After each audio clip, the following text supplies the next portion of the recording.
Howdy.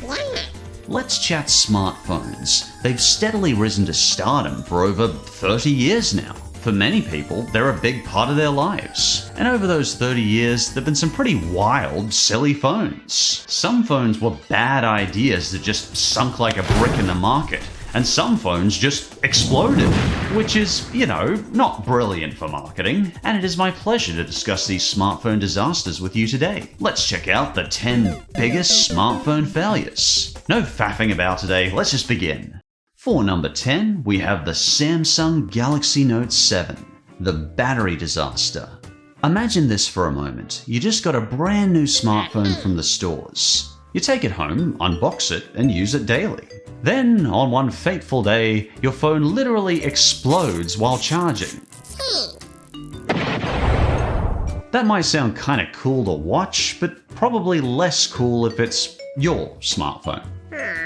The Galaxy Note phones were once Samsung's flagship product. You don't see this thing as much anymore, but the Notes came with their own stylus called the S Pen. And if not for one massive issue, the Galaxy Note 7 could have been one of the best specialist phones of 2016. But unfortunately, exploding phones is kind of a turning point for, well, any phone series. In fact, so many reports of exploding phones were made that people with a Note 7 were forbidden to go on planes. Got any contraband? Worse yet, he's got a Galaxy Note 7. Get him!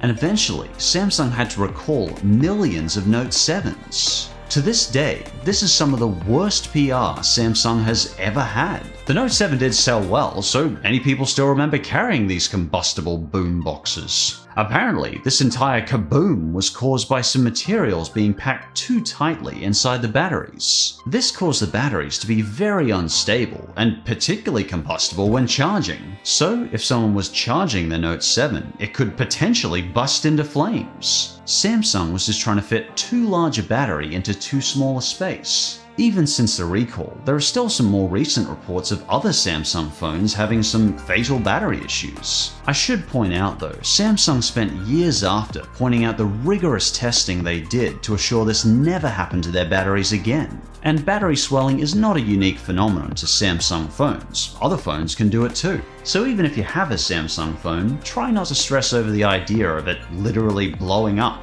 It's incredibly unlikely to happen.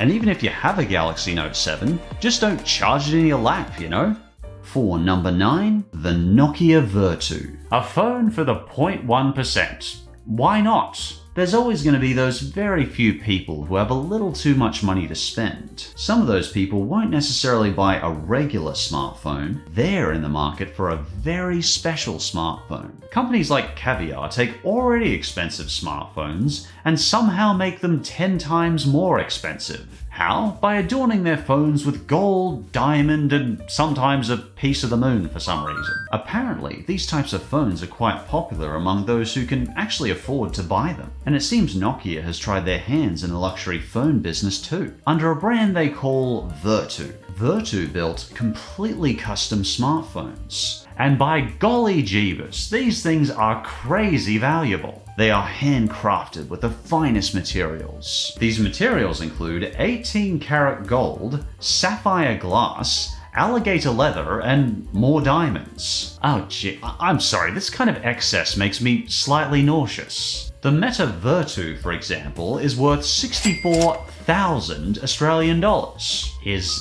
anyone else feeling slightly revolted? I feel excessive when I buy groceries I might not use. A part of me wants to see this $64,000 phone drop down the drain or something, and then see this revoltingly extravagant individual sift through the sewers trying to find their 18-karat gold phone. But these hefty prices didn't only come from materials, it also came from unmatched top-notch hardware, and some apps that were very fitting for this kind of market. For example, the Vertu came with the Concierge app, a real human being whom you could have a live chat with. And they do almost anything for you with a simple message. Need to buy your loved one a gift or get a dinner reservation? Both were just a message away with this concierge. It's a very luxurious feature, but I guess that's the whole point of Vertu. But of course, Vertu was building these stupidly expensive phones for a very tiny market, and that was one of the problems. Obviously, pricing your phones at over $40,000 to $50,000, well, that limits out like 99% of your market. And with the massive cost of materials and Vertu meticulously handcrafting each one of these phones, there just wasn't enough profit, and Vertu had to shut down. But as of very recently, in 2022, Vertu opened up again and started offering phones. So if you want to buy a $50,000 phone, can I suggest you don't? And for number 8, we have the Palm phone. I really liked the idea of this phone. Personally, nowadays, I'm a minimalist who tries to not use his phone too much for social media, the goal being to try and enjoy the moment more with loved ones. And that was exactly what the Palm phone aimed to do. So let's backtrack. Imagine you see someone on a date, but they're not talking to their date. Instead, they're sitting across from them, meal in front of them, phone in hand. And they're talking on their phone to their friend about their date. And their date's doing the same thing. This might sound hyperbolic, but can you honestly tell me you haven't seen this before? But imagine there was a phone that just encouraged people to just talk to each other. Weird, huh? The Palm phone made the phone an afterthought. You could hold it in the palm of your hand and just take it with you on the go. The manufacturer described it as perfect for taking a break from your big phone. So yeah, it was a minimalist phone with basic functionality. The creators hoped that this minimalist design and smaller size meant people would spend less time with their head buried in their phones. But unfortunately, well, this just didn't happen in execution. The Palm phone still had Android on it, so it meant it still had access to all that addictive social media. So it's the same scenario as before, texting your friend while on a date, just squinting your eyes. It just kind of defeats the purpose. But what was it like to use? Well, let's just say it was a good thing that other smartphones didn't shrink in size this much. Because while the smaller physical size was nice, there were many technical limitations as a result, such as less storage space, poorer camera quality, and just lower battery life. Not to mention the annoyance of having to squint your eyes on a tiny screen. As a result, the Palm phone failed to ever take off, and it was quickly discontinued, and the focus of the company instead shifted to making wireless earbuds, which, according to Amazon reviews, are really good. Great sound quality, comfortable in the ears, good for them for not giving up. Instead, they focused on their strong points and succeeded. And for number 7, we have Energizer P18K. On paper, this phone sounded like a dream. It's a smartphone made by a company that specializes in long-lasting batteries. And wouldn't you know it, Energizer gave us the craziest smartphone battery to date. You see, they basically just stacked 4 smartphones on top of each other. And from this, they built a smartphone that could last 50 days on a single charge. And if there's one thing smartphone buyers appreciate, it's a long-lasting battery. The P18K was supposed to finally bring an end to people searching for phone charging stations. As long as they charge within 50 days with this thing, they should be fine. Unfortunately, it is on this list, so you can imagine something went very wrong. Because as it turns out, there's a pretty good reason phone batteries have never been this big before. You see, this phone was so incredibly huge and heavy that pocketing it was basically out of the question. You basically needed a separate bag just to carry the damn thing. So as long as a buyer doesn't mind carrying a complete separate backpack over their shoulder at all times, they should be fine. But I feel like at that point, the person will be asking what went wrong in their life. Come on. But then, to make a bad situation worse, Energizer pulled a phenomenally stupid move. They started an Indiegogo campaign where they advertised the P18K, and they asked for charity from consumers to fund the production of their phone. They wanted to raise over $1 million for their phone. And the outcome? They made $11,000 and got 15 backers. Kinda missed the goal by a fair bit there, guys. You know, I could be wrong, but maybe Energizer, a corporation with a net worth of $2 billion, shouldn't be asking financially struggling consumers to fund their product. So, as you can probably guess, with a massive 15 backers, the Energizer P18K was cancelled, and Energizer got back to working on batteries. But again, on paper, this smartphone sounded like a great idea. But in reality, the Energizer smartphone was a major bust. And, you know, someone could have also come along and just made the entire phone redundant by telling people, why not just carry around a portable phone charger? You can literally buy one for like less than $20. And for number 6, we have the Red Hydrogen 1. Red is actually very well known for their cameras. They're very popular with many creators on YouTube, and they're an industry standard for cinema.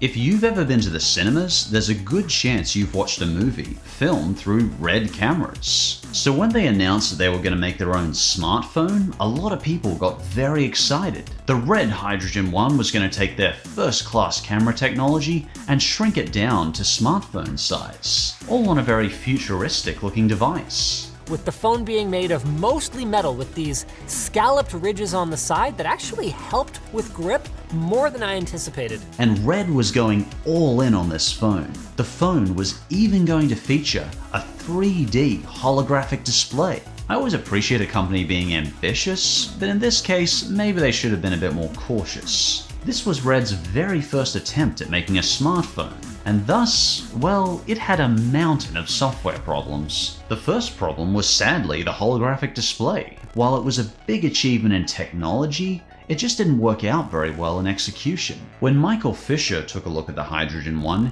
he described the holographics as disorienting. Overall, he just didn't consider these holograms a pleasant experience. But these 3D effects don't show up in the menu of the phone or the camera app, and you can easily turn them off. What mattered most to their buyers was the camera mode. That was what fans were signing up for. And when you have a phone camera from a company that makes cinema-grade cameras, well, you're probably expected to be pretty decent. But when the Hydrogen 1 was released, it turned out the phone camera was actually pretty subpar compared to other phones at the time. Linus Tech Tips compared the Hydrogen 1 phone to the iPhone XS and the Galaxy Note 9, and the Red was actually blurrier compared to the competition. It was still a good camera and the differences were minor, but still, compared to the competition, Red Hydrogen 1 just couldn't match them. And when the price is at least $1,300, well, you want to offer a stellar class camera for that. When they're up against giant conglomerates like Google and Samsung, Red just couldn't afford to make mistakes. So when they botched up the software, many customers just didn't trust them to get it right. So very quickly, Red had to discontinue their Hydrogen 1 phone. After that, they shrugged off their failure and got back to doing what they do best, making stellar class cameras for professional filmmakers. Good on you guys. And for number 5, we have the Nextbit Robin. Cloud storage can be damn helpful for backing stuff up. If you ever need to store files safely, there's quite a few options out there for cloud storage, such as Google Drive, Mega, or Microsoft OneDrive. Nextbit Robin was a bit like those cloud-based services, but it was a cloud-based phone. It didn't store much of anything on its built-in storage. Instead, it stored everything into their cloud storage. And I do mean absolutely everything. Your apps, your photos, your documents, everything you can possibly store on your phone. With some serious safety precautions, this seems like an okay idea, as it means your phone doesn't need a whole lot of internal storage. However, as you might have guessed, there were several problems with this phone. For one thing, there was the build quality. Jerry-Rig Everything tested the phone out, and they weren't too pleased with the quality. Let's move on to the bin test. Oh dear. That is definitely a problem. It turns out Nextbit had very cheap plastic casing and absolutely no metal inside it. So it was not so much if it broke, but when it broke. And when most people buy their smartphones nowadays, I think they expect it to last at least a couple of drops. Having a phone that could literally break just by you squeezing it too hard was a pretty big concern. Software-wise, it didn't fare much better either. Apps would just be grayed out randomly, which was meant to only happen when apps were not yet downloaded from the cloud. But sometimes bugs and communication errors would occur and they'd just be grayed out anyway. So with dumpy software and impressively dumpy hardware, the Robin was soon discontinued entirely. But luckily, in the modern age, there are still some great options for easy cloud storage. And for number 4, we have the Mi Mix Alpha. The evolution of smartphones has led to some weird, kinda crazy, but interesting innovations. And Xiaomi was certainly no exception to this. The Mi Mix Fold was their answer to the Fold phone. But then there was a failure that was the Mi Mix Alpha. The Alpha introduced the idea that users clearly need way more display on their screen than they already have. When using the phone, the display just wraps around it, which effectively gives you 2 workspaces on the one phone. one on the front and one on the back. That sounds like a really good idea. Well, it was on paper. In execution, the idea just failed. The product launch of the Alpha just kept getting pushed back. And when content creators reached out to Xiaomi asking for a sample product, Xiaomi just outright refused to give out any. Not until months later anyway, and the product just kept getting pushed back and back. In fact, it was so delayed that the folding phone just completely eclipsed the launch of this phone. So when the phone was finally released, the public just didn't seem to care much about this wrapping display. And it's a shame really, because I think the idea of a wrapping display is pretty amazing. However, I think for most people, switching from one window to the other on one display, well, that's enough. So for many mainstream buyers, the idea of this wraparound screen was just kind of redundant. But we could well have more wraparound phones nowadays if Xiaomi had just managed to communicate anything or release anything on time. And for number 3, we have the Microsoft Kin. Microsoft is certainly no stranger to trying out some interesting ideas for their smartphones, but some of these ideas have failed pretty miserably, such as the Windows Phone that had a severe lack of apps that people actually cared about, or their Surface Duo, which had a metric ton of software bugs. Then there's the Microsoft Kin, which is easily among the worst selling smartphones of all time. So what went wrong here? Well, the Microsoft Kin was meant to be the ultimate gateway to social media platforms, and it was presented in a very pretty cylinder package. It did feel quite a lot different from the usual unboxing experience. Unfortunately, the fun completely ends once a user opens a box, which is never a good thing. The Kin got barely any support for applications, and while it did have integration with social media apps, this phone had no app store. This meant that 0 third-party apps could be installed on the Microsoft Kin. It didn't even have Flash support, so there was barely a single game on the phone. I miss Flash. This thing was solely meant to be an easy gateway for Twitter, Facebook, Microsoft Live, and MySpace, 2 of which are now completely redundant. Though maybe some people just wanted a phone for social media, and that's fine. But unfortunately, even this market was alienated because the Kin cost a ton. It costed as much as the iPhone 3G, which was not a cheap phone. And as much as I'm not an Apple fan, the iPhone 3G could do a lot more than just check Facebook and Twitter. So no surprise, most people just ended up getting an iPhone instead of the Kin. Because of these major malfunctions, the Kin only lasted about 6 weeks before it was discontinued. And get this, during those 6 weeks, Microsoft only sold 500 of their phones. That is astonishingly abysmal for a smartphone, yet alone a Microsoft smartphone. On the plus side, for those 500 people who did buy a Kin, the Microsoft Kin is now a very valuable collectible. Plus, you know, it looks pretty, and that's nice. And for number 2, we have the Samsung Galaxy Fold. Though the Galaxy Fold is not to be confused with a flip phone. I really miss the flip phones. They were my personal favorite type of phone. They were so convenient and quite popular in the 2000s. And lucky me, they've recently had a resurgence in popularity. But the foldable phone is a whole different ballgame. It started as this odd experiment from manufacturers. The idea being that you could literally fold your smartphones in half. Thanks to ultra-thin glass, this novelty became a reality. And soon, manufacturers and consumers alike were seeing the benefits of this design. So there we were, folding our phones in half. Much like the flip phone, this protected it from bumps and scratches. It also made it much easier to put in your pockets. I really miss that ease of pocketing compared to the oversized slabs we have today. But unfortunately, things didn't start out as amazing as you might think. You see, the Samsung Galaxy Fold was one of the first of its kind. As well as being a regular smartphone, once unfolded, it also turned into a tablet. This may seem like a cool idea, but this thing had major problems. People's excitement quickly turned to concern when these tablet phones began breaking in their hands. Oh dear. Hey, how are you? Look at that. That's pretty cool, right? So why were these folding phones literally breaking in people's hands? Well, it was a problem in the design. The folding phone's screen protector was very thin. And this screen protector didn't just protect from scratches, it literally held the phone together. So if this protector peeled off or any debris got under the film, the screen quickly broke and shattered, which is, not ideal. People were up in arms. The aftermath of these shattering phones left people skeptical of this new design. However, Samsung quickly recalled the Fold and began working on a new design. And soon, a non-breaking Fold was released. And despite a hefty price tag of $2,000, this phone was, and still is, quite popular. And at number 1, we have when all LG smartphones were discontinued.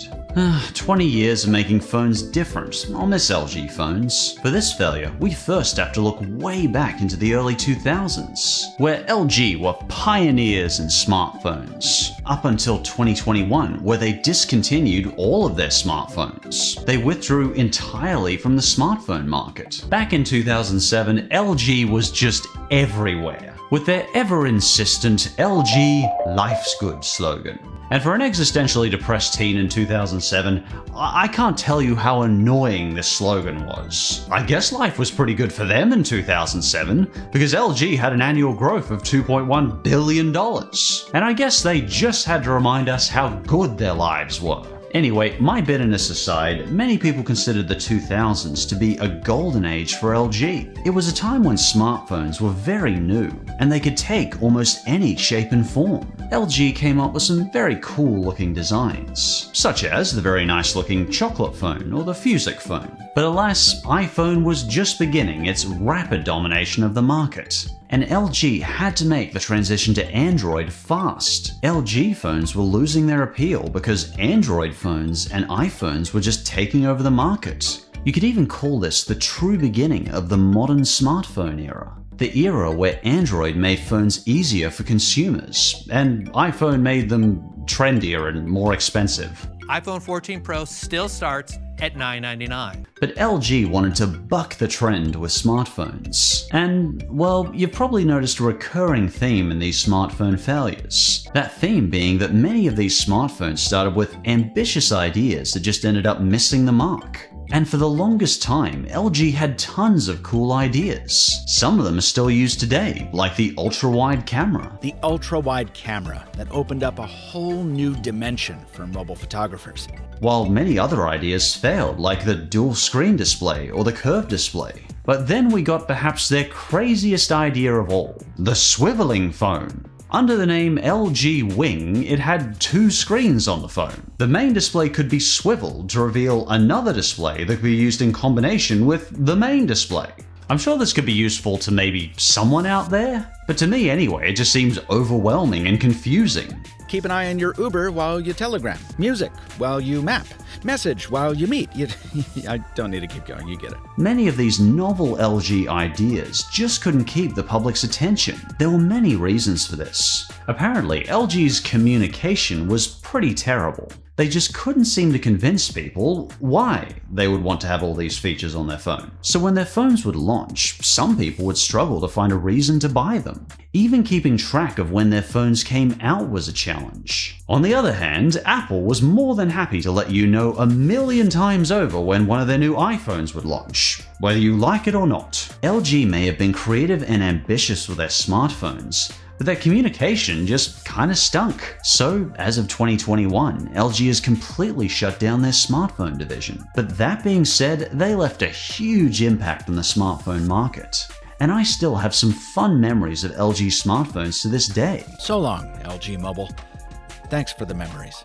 Anyway, thank you for joining me through this journey of smartphone ups and downs. Mostly downs. If you think I missed a particularly interesting failed smartphone, feel free to let me know about it in the comments below. And as always, thanks for watching, and hopefully I might see you next time.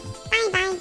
And continuing from last time, thanks to these super members: Whatnot and Stuff, Spectrabox, Andrew Schaefer McConnell, Random Dude Zane, Tyler Lublin, Daniel Masaid, Guitar Cat, I love that name,